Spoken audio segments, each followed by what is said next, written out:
জানো তো বন্ধুরা, এই কেকটা অর্ডার করার রিজনটা কি? এই কেকটা অর্ডার করার রিজনটা হচ্ছে ওনার মেয়ের বার্থডে স্পেশাল, নাকি ওনার একটা কেক লাগবে। তা আমি বলছি কী থিমের উপর লাগবে। উনি বলতেছে অবশ্যই টেডি থিমের উপর লাগবে, আর টেডিটা গ্রিন কালারের উপর রাখতে, কারণ ওনার বার্থডে থিম নাকি গ্রিন, আর কেকটা যেন হোয়াইট রাখা হয়। তা আমি বললাম আচ্ছা ঠিক আছে, করে দেবো।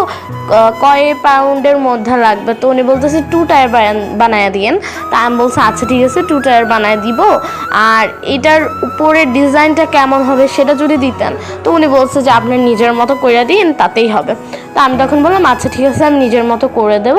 তো আজকে আমি এই কেকটা আমি নিজের মনের মতো করে সাজাইছি, কারণ এখানে কোনো ডিমান্ডই ছিল না যে এরকম এরকম করে দিতে হবে। ডিজাইনটা পুরোই আমার মন মতো ছিল, জাস্ট উপরে টেডিটা আর কি কাস্টমারের ডিমান্ড ছিল। আর তোমরা সবাই জানাবা যে কেকের ডিজাইনটা তোমাদের কেমন লাগছে। কাস্টমারের তো অনেক বেশি পছন্দ হয়েছে। এখন তোমরা কিন্তু জানাই যেতেই পারো যে কেকটা তোমাদের কেমন লাগলো। সবাই ভালো থেকো, সুস্থ থেকো, আল্লাহ হাফেজ, টেক কেয়ার।